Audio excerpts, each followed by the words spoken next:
नमस्कार दोस्तों, मैं विपिन सिंह और आप देख रहे हैं 5 PM न्यूज। आज बात करेंगे शिक्षा अपने क्षेत्र के नेताओं की नजर में या भारत सरकार की नजर में। दोस्तों, आज शिक्षा को ये स्थिति बना दी गई है जिससे बहुजन के जो जितने भी बच्चे हैं वो शिक्षित नहीं हो पाए, क्योंकि देश की शासन की जो बागडोर है वो जो संभालने की जो कोशिश कर रही है या फिर संभाल रही है वो है गिने चुने लोग, और वो 100% में मात्र 10% ही शासन है और वो चला रहे अपने देश को। दोस्तों, कहा जाता है कि बौद्ध अपने देश को बनाने की प्रेरणा चल रही थी, जिसके कारण हमारे देश में बौद्ध बनाने का जो कार्यक्रम चला उसमें से 10% ही लोग बौद्ध बन पाए, बाकी सब बौद्ध नहीं बन पाए और वो दलित, पिछड़ा, ओबीसी, मुस्लिम वर्ग, अल्पसंख्यक ऐसे बन के रह गए।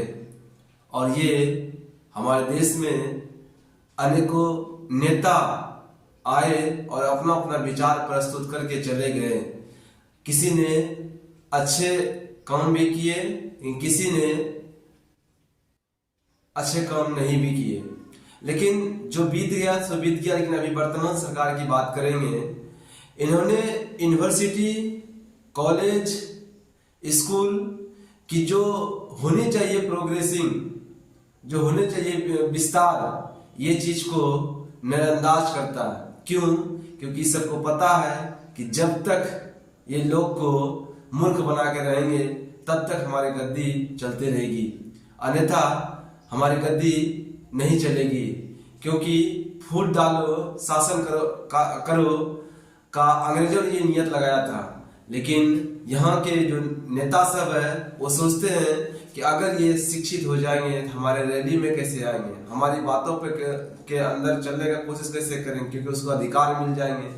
इसी चीज को दिखाने के लिए डॉक्टर भीमराव अम्बेडकर ने, जो बाबा साहब भीमराव अम्बेडकर थे, इन्होंने अपनी जो अधिकार है इसको दिलाने के लिए उन्होंने संविधान और अनेकों लोगों के बीच जो अधिकार है उसको लड़कर लेने के लिए अधिकार बनाया और संविधान बनाया, जिससे आज के लोग पढ़ाई करके, आज के लोग शिक्षित होकर के अपना अधिकार को ग्रहण कर सके। लेकिन आज जो गवर्नमेंट स्कूल, चाहे वो बिहार सरकार की हो, चाहे वो झारखंड सरकार की हो, चाहे उड़ीसा सरकार की हो, चाहे यूपी बोर्ड हो, इस तरीका से वहाँ डुबा दिया गया है और प्राइवेट स्कूल को एक अच्छे मुकाम पे ले जाने के लिए प्रोग्रेस करते हैं, क्योंकि वो टैक्स देते हैं और बहुत ज़्यादा पैसा नेताओं के खाते में बढ़ते हैं, जिसके कारण से प्राइवेट स्कूल को बहुत बड़ा दर्जा दिया जाता है और गवर्नमेंट स्कूल के बच्चे पढ़े अथवा चले जाए जहन्नम में, उससे इसको कोई मतलब नहीं है। सरकार से ये अपील भी है कि ना ही उसको आप गवर्नमेंट स्कूल के जो बच्चे हैं, ना ही उसको आप छात्रवृत्ति दीजिए और ना ही उसको ड्रेस का पैसा दीजिए और ना ही उसको मध्याह्न भोजन दीजिए। उसको सिर्फ एक अच्छे शिक्षक दीजिए जिससे उसका जिंदगी बदल सके, क्योंकि देश आज हमारे जो वर्तमान सरकार है इससे, इस राजनीति के कारण हमारे देश आज 10 साल पीछे चले गए हैं, जो कि इसको बनाने में और इसको अच्छे क्वालिटी में लाने में ये 10 साल लग जाएंगे। दोस्तों, इतने तरीके से जनता विश्वास करके अपने नेता को, अपने क्षेत्र के नेता को प्रतिनिधि बनाते हैं कि वो जा करके हमारी आवाज बनेगा, लेकिन वो अपना झोली भरने में लगे रहते हैं। अगर वो स्कॉर्पियो शुरू में स्टार्टिंग में है तो वो फॉर्च्यूनर की व्यवस्था करते हैं। जनता उसको 5 साल के लिए मौका दी ना, बस वो सोचते हैं कि ये 5 साल में जितना भी है जिंदगी भर के लिए पैसा लूट करके अपने आप में रखना है, और वो जनता भूखे मरे चले जाए, क्योंकि एक को लूटेंगे दूसरा तब अच्छे बन के रह पाएंगे। ये जनता सोचती है कि अच्छे नेता बने, लेकिन वो बनते नहीं है। जिसमें वोटिंग की जरूरत होती है वो धर्म की राजनीति करके आएंगे और बोलेंगे, ओ आपकी ये जो मंदिर आपका नहीं बना है, ओ आपके हम बना देंगे और हमको आप वोट दीजिएगा।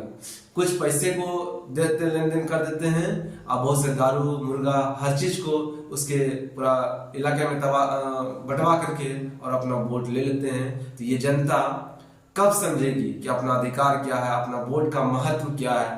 5 साल में एक बार मौका मिलती है, हमारे देश में लोकतंत्र है। ये चीज कब समझ पाएंगे, जब वो शिक्षित हो पाएंगे। लेकिन ये विडंबना है हमारे समाज की कि आज लोग गर्त में चले जा रहे हैं। आज लोग शिक्षित नहीं, अपने अधिकार पे आवाज नहीं उठा पाते हैं और अपने जो संसदीय क्षेत्र के नेता है वो उससे डरे सहमे, क्योंकि आवाज आपके मुंह में तभी आएगा जब आपके पास नॉलेज रहेगा, जब आपके पास शिक्षित होकर के अधिकार ग्रहण करने का आपके पास मजबूत स्थिति होगी, आपको बोलने का अधिकार दिया जाएगा। क्योंकि अभी जो वर्तमान सरकार है वो तानाशाही के तहत चलती है। वो आज समाज में जिंदगी चेंज करने के लिए नहीं, जिंदगी बर्बाद करने के लिए लगी हुई है। और इसको 2 बार जनता मौका दे करके सिंहासन पर बैठाया, लेकिन इन्होंने शिक्षा के क्षेत्र में अच्छे तरीके से जो होना चाहिए विकास वो नहीं करते हैं। और वो कहते हैं कि आप PhD करके आप पकौड़ा बेचिए और ऐसे सब योजना ला देते हैं। तो लोग को जिस समय पढ़ने का मौका दिया जाता है उस समय उसको पढ़ने का नहीं, क्योंकि गवर्नमेंट स्कूल की जाकर के हालत देखते हैं। बच्चे जाते हैं सुबह स्कूल और 4 बजे आते हैं, लगता है कि अंदर में बंधुआ मजदूर है और उसको शिक्षा जो होना चाहिए वो नहीं देते हैं, जिसके कारण से स्कूल की जो स्थिति है और बद से बदतर होते जा रही है। वहाँ पे शिक्षक की अच्छी बहाली नहीं हो पाते हैं, अच्छे हेडमास्टर नहीं आ पाते हैं, जिसके कारण से जो स्कूल की जो दयनीय स्थिति है वो और नीचे चलते जा रही है। तो ये हम लोग से अपील भी है कि अपने समाज की अपने हक के लिए, अपने समाज के बच्चों के लिए अपने आप जा करके अच्छे नेता, जब वोटिंग के समय आए तो अच्छे नेता को चुने।